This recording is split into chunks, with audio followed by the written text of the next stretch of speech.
Morning, everybody. Well, it's been over a week now since the American election disaster, and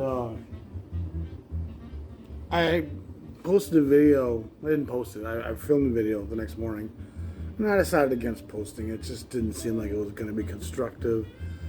I was angry, and I'm still angry, and it's a frustrating thing to watch.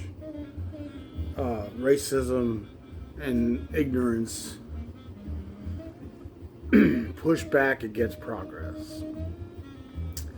And the amount of vitriol against the trans community, the queer communities, the immigrants, it's just shameful that what worked against the Native Americans and the blacks and the Irish and the Italians and the Eastern Europeans, Slavs and Poles and the Jews and the Latinos and the Somali groups. I mean, that it still rings as true today and is still as effective as it is to people in their isolated mindsets. It's hard for me to really get my head around it. And it's hard for me to understand how anyone could be a jazz fan and be of that mindset. And I guess if you listen to Chet Baker and Dave Brubeck and stay pretty cool with your listening habits, maybe there's plenty of room for that toxic thinking. And there's people who, come in and we'll try to say, oh, jazz isn't a black music, but it most certainly fucking is. And in that headspace of frustration and seeing the rise of tyranny and this omnipotent desire that he has to be unbridled and have nothing but yes men around him, it just gives you a small glimpse into the shuttered hopes of a post-war black America. I mean, we fought for freedom. We died for freedom. We fought and liberated the shores of so many Pacific islands and D-Day and the European fronts and black Americans, Latino Americans, Italians and Irish. I mean, so many minorities suffered to fight for freedom, to come home and, especially in the case of the black community, still be second-class citizens. And I've talked about that many times and how that is partly what is being expressed in the frustration and tenacity and the tension of Hard Bop. And that's partly what I was expressing in that video that I'm not going to share with y'all. I had to listen to Hard Bop for like 4 days. And nothing was purifying me more.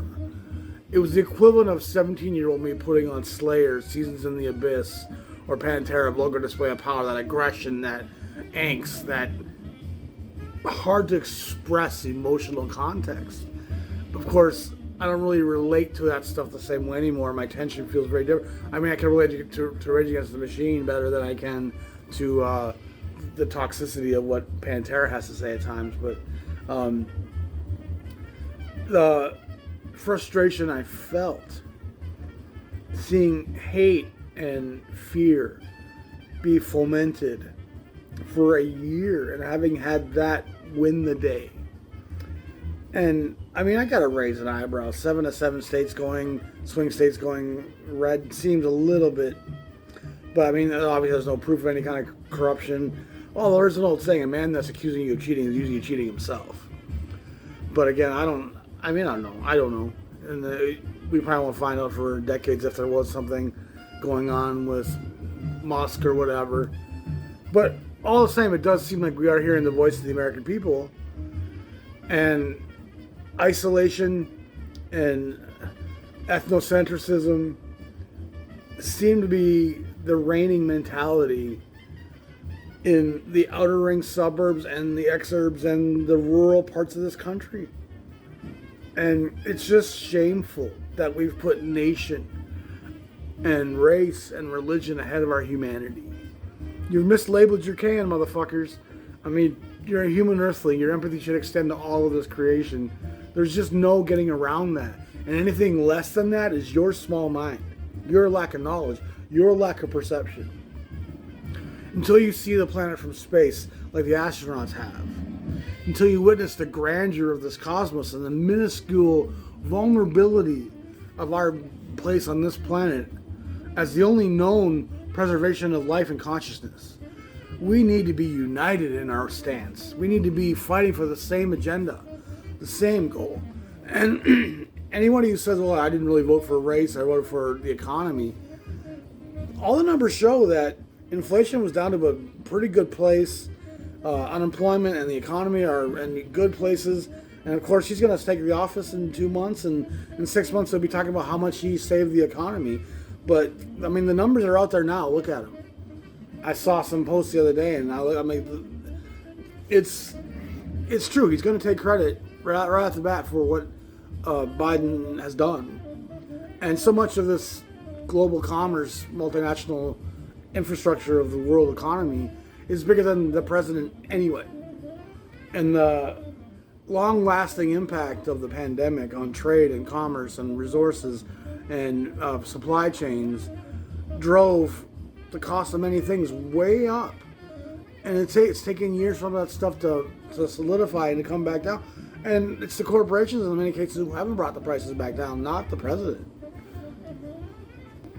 All that being said, I've come to a place of peaceful resistance. I just want to be at peace.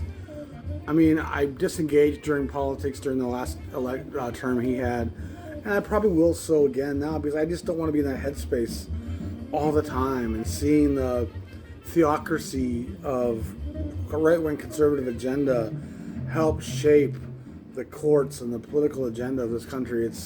That's going in the wrong direction. And I just want to try to be positive and to retain an element of joy in this life. And so I feel like I'm in a better place than I was a week ago. But it's still very disconcerting to see the fear and the dislike for my fellow human, and to hear people talk about I'm pro-abortion. That's every baby is a kid, is a life. But then why don't you care about that immigrant family coming across the border, who crossed an ocean to get here, and are trying to feed their family? Where's your humanity for them? I mean, it's the duality and the hypocrisy of a lot of that. It's all manipulation by the media, brought to you by the corporate backers. And so I'm going to move on. I'm going to try to be positive. And let's just hope that common sense rules the day. But he's really setting up a domino effect where he's trying to topple all the checks and balances and putting nothing but yes men around him. And so let's just pray that things go well. But jazz always reminds us how you can function against tyranny and resistance, and it's through art. And listening to some of the hard bop I listened to the last week, it definitely helped vanquish some of my angst, some of my agony, some of my sorrow. And I mean, that next day I played this, the great Johnny Griffin, Chicago native. He's just a ferocious player whose dynamic roller coaster of sound can spin circles around most. We talked about him not that long ago, of course, very influenced by Parker. And he's backed by an incredible group here. Lee Morgan on the trumpet, one of the most ferocious players in terms of emoting and intensity and aggression.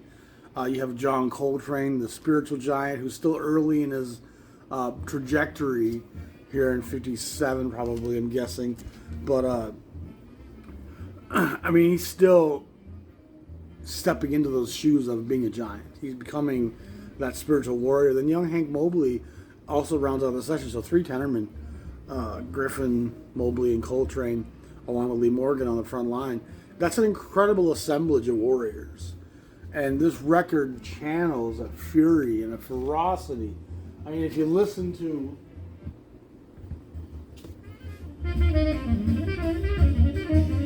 the tempo of that, it embodies everything that thrash metal came to embody. I mean, it's pretty incredible how much sound these acoustic instruments can make when driven by fury and by an anger and by a tension and a tyranny. You have Wynton Kelly, Paul Chambers, and Art Blakey rounding out the rhythm section. And so you have Chambers and Blakey just laying down paths of thunder. And then the great Wynton Kelly, who's one of the great rhythm players of all time, just an R&B guy. It's just an incredible assemblage of warriors. Let's be clear. This is militant music. This is music to quench the anguish of a people tired of the oppression, tired of the tyranny, tired of being under thumb. And again, it was so good for my soul and my spirit to step into that headspace for a minute and just to realize what jazz expressed at times. And it's not pastoral. It's not innocent.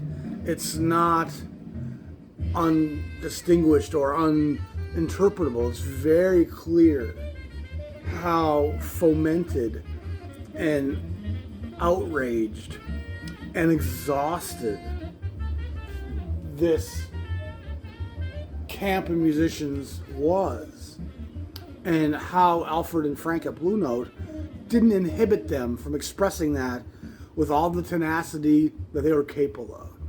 And a lot of this hard bop stuff couldn't have been documented by Capitol Records, couldn't have been documented by RCA Records, wouldn't have been allowed to be done on RCA. Columbia had a few hard bop-ish sessions, but even those pale in the tenacity and the aggression and the fury that a lot of these Blue Note, some of the Riverside Prestige stuff from the same era, some of that East Coast black hard bop stuff, it's really, and so I stayed very much in a similar era.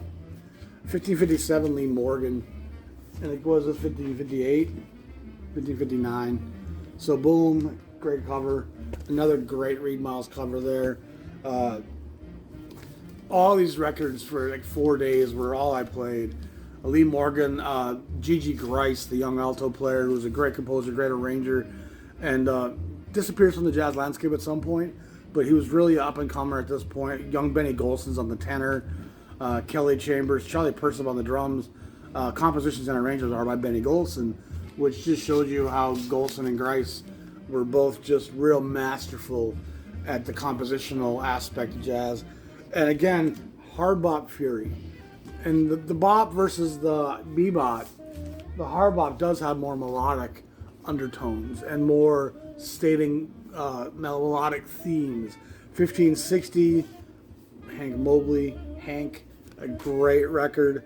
And this is Wilbur Ware, Philly Joe Jones, young Bobby Timmons, who was probably just about to join the Jazz Messengers, if not already. Donald Byrd is a John Jenkins on the alto. Again, Byrd, Jenkins, Mobley, Timmons, Ware, and Philly Joe. So again, all these sessions were just young warriors in an aggressive path of resistance, just expressing the willingness to never surrender, the willingness to just be on the front lines and take some shots and express from their heart and their soul how they felt about their lot in this world. It was very empowering for me. It was very revelatory. It actually helped me really. That's one of the powers of music. It has how medicating it can be. Sounds of Silver, remember 1562. So again, we're right in the same vein. Silver, of course, was a Jazz Messenger alumnus. Him and Blakey were the founders of the Jazz Messengers. And he goes his own way, 56, kind of brings most of the original Jazz Messenger lineup with him, and Blakey goes a different direction. And Blakey hires a whole new band, retains the Jazz Messenger name. But for most intents and purposes, Silver's work at the same time as Blakey's work, these were the two branches of the Jazz Messenger tree. And Silver is by all means one of the strongest architects of what hard bop was, and the foundational, fundamental sound of groove and pattern and resistance to tyranny with aggression and emoting, expressing a furious resistance. And these records, I mean, I don't hear it being said like it needs to be said how powerful these records are. And these records are like having Chuck D, KRS-One, and Rakim all on a record with the rhythm section being the beats. So you have three MCs just expressing social resistance and need for change and expressing pre-civil rights through the coded message of these emoting horns. They're how they felt about their place in this world. And this wonderful lineup here of Teddy Kotick and Louis Hayes on drums, Hank Mobley is still with Silver. A lot of the original messages, like I said, went with Silver, but by this time, a couple of them already moved on. Art Farmer's on the trumpet here, and you hear Art Farmer being explosive and vivacious and full of just fury. And so these records were all from a very similar era, 1560, 1562, 1557, 1559, and it's what hard bop was. And it's what hard bop is. And let's not think that hard bop was some kind of musical development as much as it was an emotional expression and outpouring of exhaustion, frustration, and resistance to tyranny. And let's be clear of that. So we're going to move on. I got some DJ gigs lined up again. I need the revenue. And it means I'm at the coffee shop a little bit less. But it was something I was hesitant to do because I didn't want to not be here building this brand. I wanted to do that stuff here. But I'm just far enough from the rural population that it was hard to get anything really going here. And I had some successful live music here at times and a few other events that were fun. But it doesn't seem like it was sustainable. And I'm 2 years in now to this. And money's still just so tight. And I'm doing my best. But with the wife's departure and the current political climate, the divide's just been so fomenting. It's been really a struggle. And so I'm doing some DJ work again, which is going to put me back into a place where I get to mix jazz in my sets. That's what I do. I know how to do it. I know how to make it very appealing to people. And you can really put some fun stuff out there that's going to feel comfortable to people, but it's still very much in the jazz realm. And those of you who've been watching this channel for a while know that when I was DJing back in Minneapolis, I like to use jazz as like a gel or mortar between bricks. You can use it to kind of almost like a cracker at a wine tasting, clear the palate and go somewhere else. And even to put 90 seconds of a jazz thing in between a couple songs really gives a lovely curtain call between scenes, between acts. And it also, I used a lot of piano trio and guitar trio quartet stuff. Horns are very bright. Horns cut into voices and conversation because they're in the same register a lot of the time as the human voice. Guitars and pianos are much more subdued. You can have your low end bass, a low piano, that stuff, the drums, fairly up, but you want your mids and highs not to be too bright. And so piano and guitar jazz really lends itself great to my sets, which means I've been diving into a lot of guitar jazz stuff, which I love to play because most white Americans especially have a real familiarity with the guitar through rock and roll and pop music, and guitar is something that they just feel comfortable with, the blues. And so when you play guitar jazz, it has a familiarity that in many cases makes them wonder, what are you playing? What genre is this? It's kind of jazzy. What is it? I mean, I've had that posted to me many times. What are you playing right now? I really love it. It's kind of jazzy. I'm like, this is jazz. It's just guitar jazz.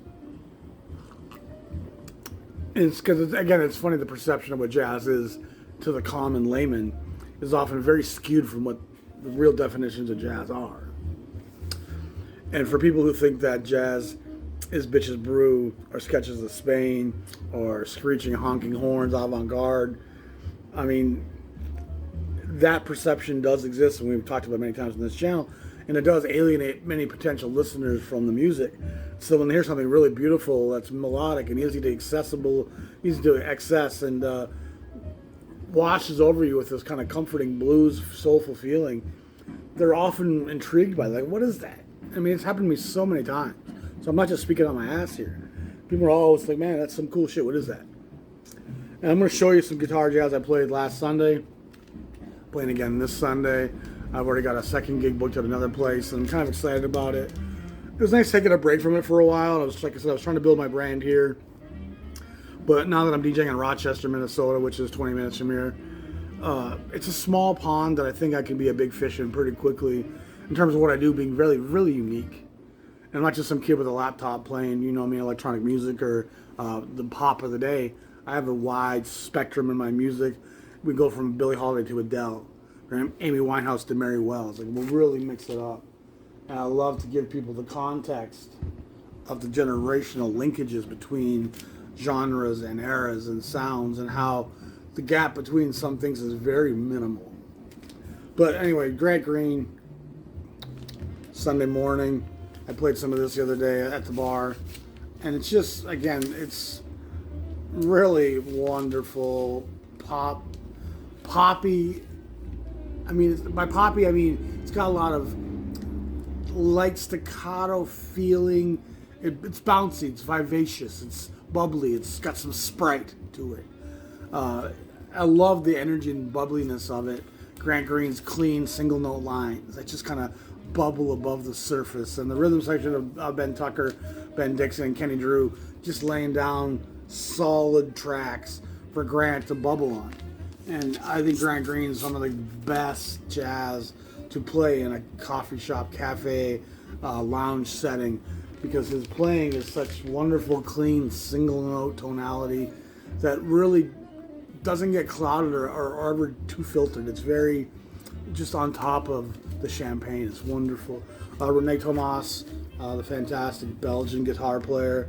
I really like this record a lot. This is on Riverside, the subsidiary Jazzland, number 27. Another great player who's kind of forgotten today. I think he's playing with this is American players, J.R. Monteros, Hode O'Brien, Teddy Kotick, and Albert Tootie Heath, one of the Heath brothers. Recorded in New York in 1960. I love Orrin Keepnew's Jazzland subsidiary. There's some great titles on there. If I remember, they were slightly less expensive than the regular stuff on Riverside. I mean, neither of them were very expensive, but the Jazzland titles are really fantastic. Jimmy Rainey visits Paris. Jimmy Rainey goes back to the early days of the bebop scene, working with guys like Stan Getz, Al Haig, part of the Roost Lounge and Storyville, and playing in the East Coast a lot with a lot of those early, the white beboppers that were kind of imitating Parker and Dizzy and all the great innovations that were happening on the East Coast. And Rainey's in some great groups on those years. He's a great player, kind of, again, forgotten today. This is on the Dawn label, number 1120, which puts it almost at the end of the Dawn sequence. I think they started at 1100, and by 23, 24, they're doing compilations on the label folds up. It was a subsidiary of a bigger label anyway, Seco, I think it was. But again, Bobby Jasper, the great Belgians on this, Roger Guerin, Maurice Van Der, who I don't really know, Jean-Marie Ingram, and Jean-Louis Vials. Well, that was probably recorded overseas, I'm guessing. All those players are Europeans. But I love Jimmy Rainey. A lot of these Americans, when they went to Europe, would bring European bands on tour with them and record sessions with European players. The great Sal Salvador, another one of those great players. I remember he played with Woody Stan Kenton, I think, for a while, actually. Maybe with Woody, too. This is on the Bethlehem label, B39. Another clean tone player. Wonderful dexterity. He's playing with a great group here, including Joe Morello on the drums, Eddie Cost on the piano, Eddie Burt on the trombone, Phil Woods on the alto. Just great modern post-bop jazz by a great guitar player who's very forgotten in today's language, but needs to be spoken of more. I mean, Sal's work on the different labels that he's on is all really high-quality stuff, and I'm a huge fan of it. Joe Puma, another great player who's kind of forgotten today. This is on the Dawn label as well. And the guitar players were overlooked, especially as leaders throughout the 40s into the 50s.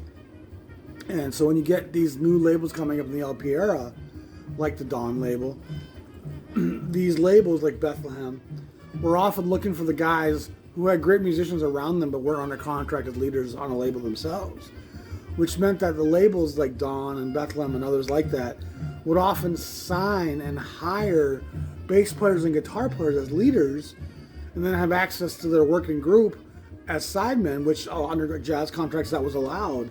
And so you make a guy like Joe Puma the leader of the session.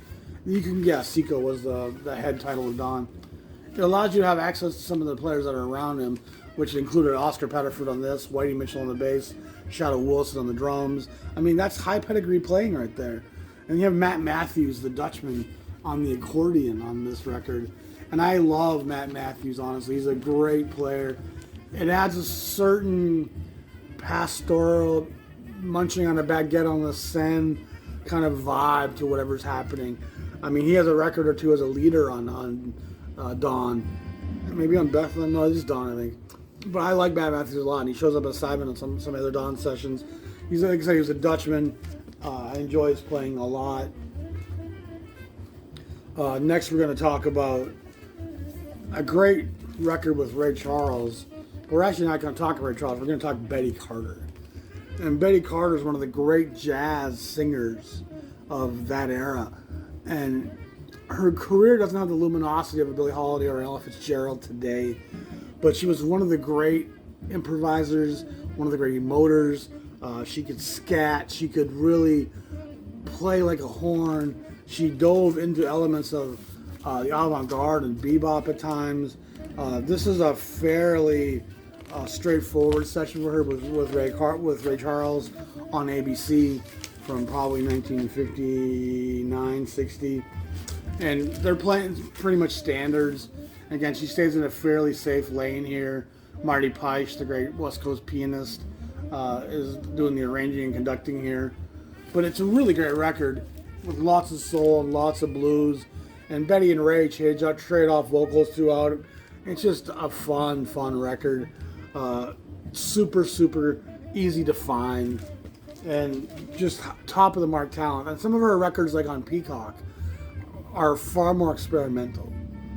She can really go out there to the fringes at times. Two more Bethlehem records, which I brought to my gig on Sunday. Helen Carr, one of the great singers that really is forgotten today. This is early Bethlehem 54, 10-inch era, 1027, so probably you've got 54. Bethlehem has about 33, 34, 10 inches, with a few numbers being omitted in that sequence. And she's playing here, though, with the Bethlehem monsters, like the guys who really were the heart and soul of that label, the Charlie Marianos, the Max Bettits, the Stan Levy's, Don Faberquist is on the trumpet. It's really a fantastic record, and I really enjoy Helen Carr a lot, and her LP is also really great on Bethlehem. And then one of my favorite Bethlehem 10 inches is this Paula Castle, Lost Love. What a great cover that is. Beautiful Burt Goldblatt imagery. It has that wonderful, the dawn of graphic design and music. And one would have a hard time looking at that cover and not being intrigued by what am I going to hear in that? And I think he's really the most important graphic designer in jazz history when you look at it. More so than David Stone Martin, more so than Reed Miles even. And you could definitely say Reed Miles was very impacted by Burt Goldblatt. The great flautist Sam Mose is on the flute here. Herbie Wasserman's on the drums. Ronnie Selby on the piano, and Chet Amsterdam on the bass. Light, but still with some body and some soul to it. Really, really love her voice. And then the last thing I'm going to show you is the great Bunk Johnson. One of the great New Orleans trumpet players, very much influenced by Armstrong, very much a contemporary of those guys, Kid Ory, Sidney Bechet. He played a lot in the Dixieland, New Orleans area. I think he went up the river a few times in Chicago and St. Louis and stuff. And then I think he had getting into a fight in a bar, have his teeth knocked out. And if I remember, he didn't play for a number of years, like a decade.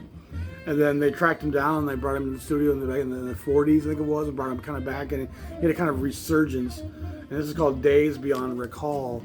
And in the early days of Blue Note, because they're founded in 39, the recording band's 42, 43, 44, and then Blue Note kind of, obviously the recording band ends. So in the late 40s, Blue Note doesn't have access to premier talent yet. There's still very much an under the surface label that's very unknown. And what they often end up getting is a lot of the boogie woogie players out of Chicago, Kansas City. A lot of the early New Orleans guys are kind of having a second resurgence. Orem Keep News was doing the same thing at Riverside in that era, having a resurgence with the Dixieland New Orleans sound. The leaders of jazz from the swing era going into the bop era were almost all recorded for Norma Grand's. Prestige had a few of them. A couple of the major players had moved on to the Columbias, like the Armstrongs and Ellingtons. But for the most part, Savoy had a lot of the great talent with Teddy Reeg and Herman Lubinsky. But a lot of the great talent in jazz was on labels that had fairly big reputations. And so a young upstart like Blue Note didn't have access to premier talent. And so they had to find talent that was either kind of forgotten or off the beaten path. And so a guy like Bunk Johnson was a scorer, and Sidney Bechet, of course, for Alfred and Frank to reel in. And this is from the 7000 series, which there's two series in the 10 inches, the 5000 and 7000. 5000 is more modern jazz and starts a little bit later in terms of its recording dates. The 7000 stuff, a lot of it was actually recorded in 78 RPM. Some of it was licensed from Europe. But a lot of it's great stuff. A lot of Sidney Bechet, a lot of the great clarinetists, George Lewis, some, like I said, the Boogie Woogie guys, Meade Lux Lewis, Peter, I'm afraid his name, Pete Johnson, Albert Ammons. Those guys were all recording a lot for the guys at Blue Note, for Alan Frank. I love those Boogie Woogie players. They're fantastic. So it's an interesting era in jazz for sure. And the post-war years in jazz were just this percolating time. And it's amazing how fast Blue Note goes from this to the rage against tyranny that becomes the Jazz Messenger era of 55, 6, 7, 8, and all that just incredible hard bop that helped me get through the last few weeks. So anyway, that wraps up today's episode. Hope you all enjoyed that. You all have a great day. If you can support the cafe or the channel, please send me donations through Patreon, through YouTube. There's a link in the description below. Anything helps. I mean, we're trying to keep this spirit alive, and we want to offer a peaceful resistance to tyranny and have an open discussion on what freedom really is. And freedom isn't for corporations to operate without inhibition. I mean, that's what capitalism will have you believe freedom is. It's freedom for businesses to be without hindrance. But that puts your kid back into a coal mine for 25 cents a day at 14 years of age for 80 hours a week without any safety regulations. It's government that's fought to protect you. It's government that's giving you overtime. It's government that's giving us safety regulations and environmental regulations. And corporations hate that oversight. They hate being told to do by regulation. And so they think, oh, freedom, less government's better. And they've convinced American people that no government is the answer. Yet without government, we have chaos. And those of you who are libertarian, you haven't really thought through that thought process very well. Because government helps make your life better. And has government been infiltrated? Yeah. But it's not being infiltrated by its own agenda. It's being infiltrated by the agenda of the elite.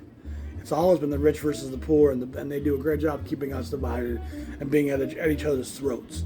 And if you think an oligarch, an elitist, like that orange guy, is going to have your interest at heart and not Elon Musk and not the interest of the big companies, you've been really blindsided. And here's hoping I'm wrong. I would love to see the man do things for the American people. But I have a real strong suspicion that his interest is not in the American people at all. And none of what he has had to say would give us any inkling that he has any intention of doing things that are going to make the average American's life easier, better, or more profitable. It's government that helps us give us equality. Equality looks like health care for all, clean water for all, education for all. And he's debilitating the environment. He's debilitating education. He wants control. And that's not what government's supposed to look like. And if you think wresting the reins of control away from the government and giving it into the hands of an oligarch is the answer, you don't know your history very well. And has the American government been infiltrated and misrepresented? Is there waste? But I mean, you take a closer look. It's often big business that's at the helm, that's making the poor choices, and you put one of the leaders of industry in charge of it all. It's scary times. So anyway, let's hope it all goes well. I'd like nothing better than to report back in a couple years' time, like, oh, things are great. But for my brothers in the minority communities, the immigrants, the LGBT queer community, there's a lot of apprehension right now. And we all need to be vigilant and strong and to support our fellow mankind and to recognize that compassion and empathy should extend to all people and be more Christ-like. For those of you who think that you're a Christian, Christ said, love your neighbor. Let God be the judge. Love people whether they're Jew or Gentile. I mean, his message was so much more concise than the message of Paul, who was very dogmatic and obviously one of the orchestrators of the church. But Paul's teachings are very old-fashioned and very much escape the message that love really proliferates through the words of Christ. If you live by the words of Christ and not by the church and the Bible, you'll end up being a much better human being. Christ loved the prostitutes and the drunkards and the clowns in the town square. He embodied and embraced all people. And he said, feed the sick and feed the homeless and take care of the hungry and take care of those who are destitute. And he certainly never said, if you're poor, it's your own fault. So, I mean, and that being said, I just want to say I love you all. Let's hope for good times. Let's hope for prosperity and peace and compassion to rule the day. But compassion doesn't seem to be the strong suit of the religious agenda. Theology and theocracy never seem to be governed by compassion. The Inquisition was not a quest of love and understanding and compassion. The Inquisition was a lot of fun for nobody. So, I mean, if history tells us anything, we will survive, we'll overcome, and we will see through this. But you get what you ask for sometimes in this life. So here's hoping. I love you all. I really do. I mean, you guys mean the world to me. I appreciate all your comments and feedback. It's weird how much more the black community and the European Asian community embraces my message, what I have to say. And the political right in this country has a hard time with a lot of what my message is. But it's not meant to be polarizing. It's meant to be revealing. It's meant to be perspective. Don't let the cloak of nationalism cloud your vision of humanity. Don't wear that label on the can so loudly. If you have a wall of canned tomatoes and a couple of cans are saying, we're not tomatoes, we're Del Monte, that's a product. You've been propagated. If you think you're an American more than you're a human earthling, you are a product. You've been labeled. If you think you're more of a Christian than a human being, you are once again wearing a label. Peel the label off your can. Put some masking tape on your forehead and for a day just be a human earthling. And allow your empathy and compassion to extend to all of this creation. That's what the Creator would want from you. Trust me. Embrace someone's transgender decisions. Embrace someone's choices to pray differently than you. Because at the end of the day, they still want their kids home safe at night. They still want food in their kids' stomachs. And that makes us all the same. Compassion is reliant on understanding. And the more we understand, the easier it will be to be tolerant. Ignorance is what fuels hate and fear. And sadly, that seems to be ruling the day today. And there's no excuse for that today. We've seen our planet from space. We have the internet. We have global travel. Let love govern how you see your neighbor. Let love govern how you see the kids, the friends that your kids are playing with. Put fear in your back pocket and recognize that each one of us is good and bad.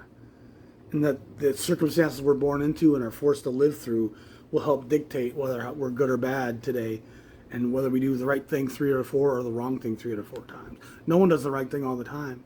No nation, no religion, no person. We're all both. And trying to conform the world from being evil to being good is not a possible task.